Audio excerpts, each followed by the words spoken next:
One of the most valuable financial lessons I've ever learned didn't come from a book, didn't come from a course, didn't come from a money expert.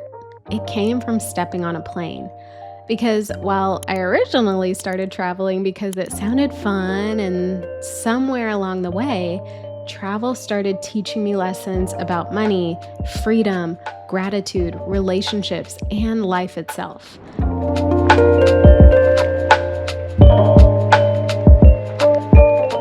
In fact, some of the biggest shifts in how I think about money happened thousands of miles away from home.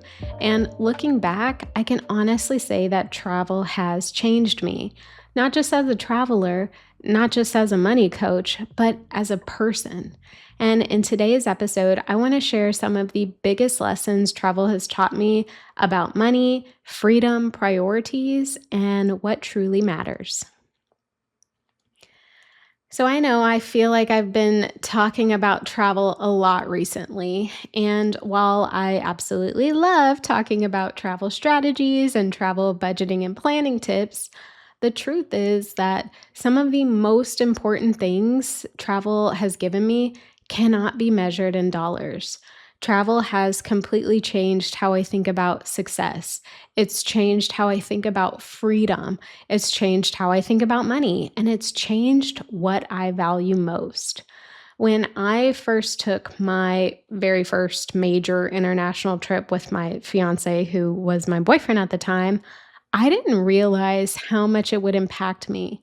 We took a Mediterranean cruise that sailed out of Venice and stopped in other parts of Italy, Turkey, Greece, and Croatia. And looking back, that trip truly changed everything in me.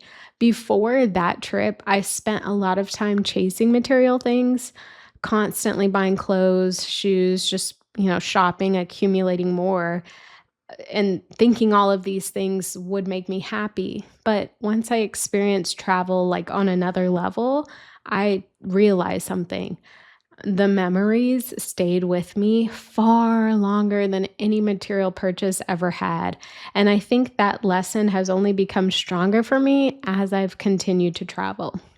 So let's dive into my very first lesson, which is experiences often outlast possessions. So, one of the first things travel taught me is that experiences usually create more lasting value than material things. Now, let me be clear, there's no judgment here. This doesn't mean material things are bad. I still enjoy nice things. I still have a closet full of clothes. But when I look back over the last 15 years, I don't find myself reminiscing about purchases. Yes, I have a few key important quality purchases, but I'm not thinking about those like I'm thinking about past trips. I find myself reminiscing about experiences. I remember standing in Venice. I remember my girlfriend seeing my Palm Springs place for the first time. I remember laughing until I cried on trips with people that I truly, truly love. I remember moments, not things. And the more I traveled, the more I realized I was spending money differently than I used to. So instead of asking, what do I want to buy? I started asking, what do I want to experience? Where do I want to go? What do I want to see? And I still have those questions or those thoughts today. I think about all of the places I haven't been, and like I get feelings of excitement just thinking about what if we get to go? What if I get to go? What if I get to see it? I think that one shift changed everything for me because once you truly discover what brings you joy, it becomes so much easier to spend your money intentionally on those things.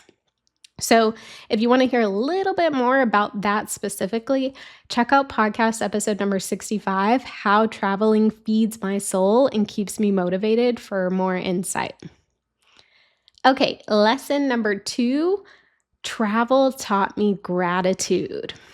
One of the most powerful travel experiences I've ever had was visiting South Africa. My fiance grew up there in Cape Town, and seeing where he came from gave me a perspective I did not have before.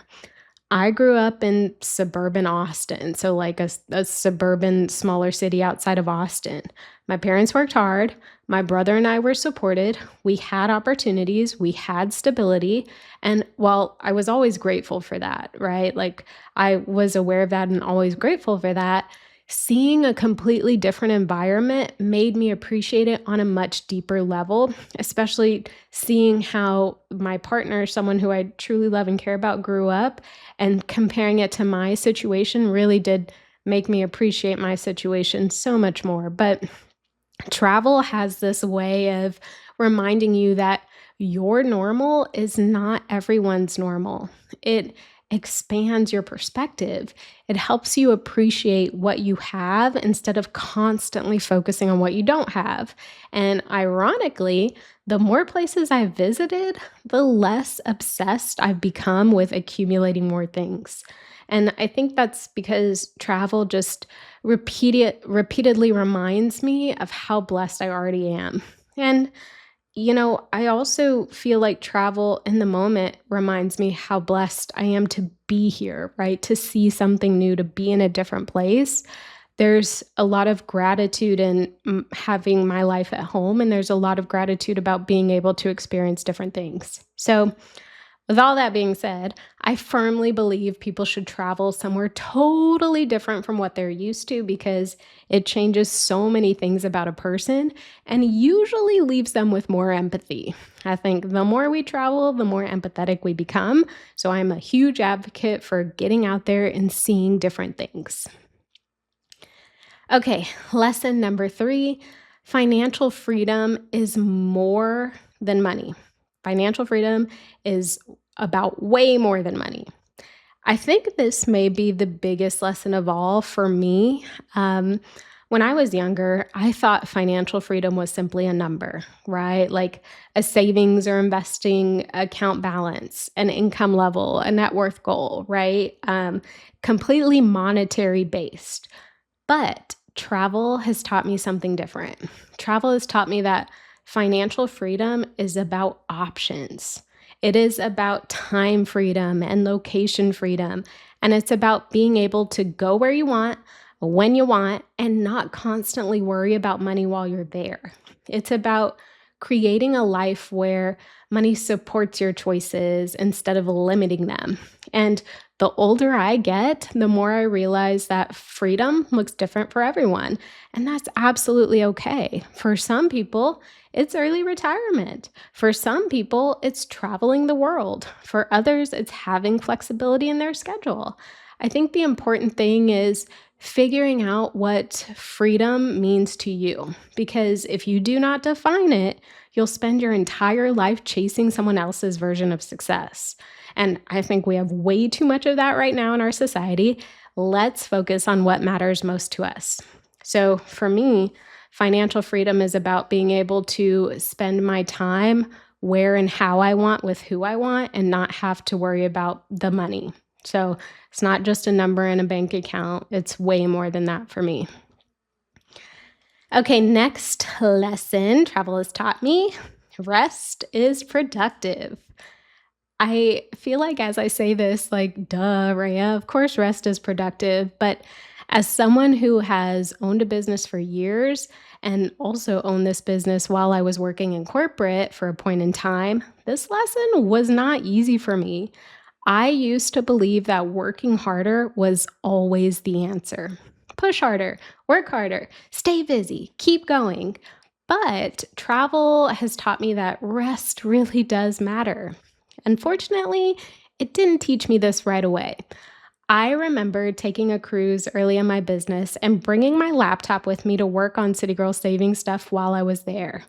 Instead of telling a client that, hey, I'll finish your budget just a few days later than normal, I worked on it in my cruise ship room. Ugh, I'm embarrassed even admitting that because it's not the way to go. Not to mention, there was some added stress with internet on a cruise is not the most effective. So, not being able to get my work done because the internet was shoddy just added to my anxiety when I could have been out on the deck looking at the ocean. But that's neither here nor there. Burnout is not a badge of honor. A dysregulated nervous system is not something to celebrate, and constantly operating in stress eventually catches up with you. And yes, I'm speaking from my own experience. Once I realized that travel needed to be my form of rest and recovery, some of the clearest thinking I've ever done happened while I was away from my work. Some of my best ideas showed up when I wasn't working. Some of my greatest moments of clarity happened while I was exploring a new place. Travel reminded me that rest isn't the opposite of productivity. Rest supports productivity, and oftentimes stepping away, getting away, taking a trip is exactly what we need. Okay, final lesson. The time with the people you love is irreplaceable. One of the lessons travel has taught me, or actually, I should say, out of all the lessons travel has taught me, this is probably the one that means the most. Back in 2015, my mom, my brother, my fiance, and I took a Caribbean cruise together. At the time, we didn't know exactly what the future would hold. My mom's COPD would eventually progress and make travel much more difficult for her. But on that trip, she was happy. I remember seeing her in the ocean, which she always loved the ocean, and I just remember seeing her enjoy herself. I remember seeing her create memories with the people she loved. And I'm getting teary eyed because today those memories mean more to me than I can put into words. I look at pictures from that trip and just feel so much joy. Like I can think about it and be transported back in time to the Cayman Islands in this little cove with my mom and my brother and my fiance. But it's it's amazing what travel can do. Travel has reminded me that experiences are not just about the destination. They are about the people that you are sharing those experiences with. And I encourage anyone to travel, but also travel with the people you love because it's such a great experience. Okay, so when people ask me why I am so passionate about budgeting, saving, managing my money, my answer has very little to do with money itself. And the reason for that is because money is just a tool, okay? The goal is not accumulating the largest bank account possible. The goal is creating a life that aligns with what matters most to you. And for me, that includes experiences, it includes relationships, it includes freedom, and it includes being present for the moments that really matter. Travel has helped me discover those values. And once I've discovered them, it became so much easier to align my spending with those things. So, as we wrap up today's episode, I want you to think about what you truly value, not what social media tells you to value, not what your friends value, not what society says success should look like, not what your family expects of you. What do you value? Because once you identify the answer, your financial decisions, your financial actions and habits become so much easier. You'll know what deserves your money, you'll know what deserves your time, and you'll know what deserves your energy. For me, travel helped to reveal all those answers. It taught me that experiences matter more than possessions. It taught me gratitude. It taught me that freedom is about way more than money. It taught me that rest matters. And it reminded me that time with the people we love is incredibly precious. So that's why I budget, save, and care about money. Not because money is the goal or more money is the goal, but because money helps me create a life I am just so grateful to live. And I know it can do the same for you.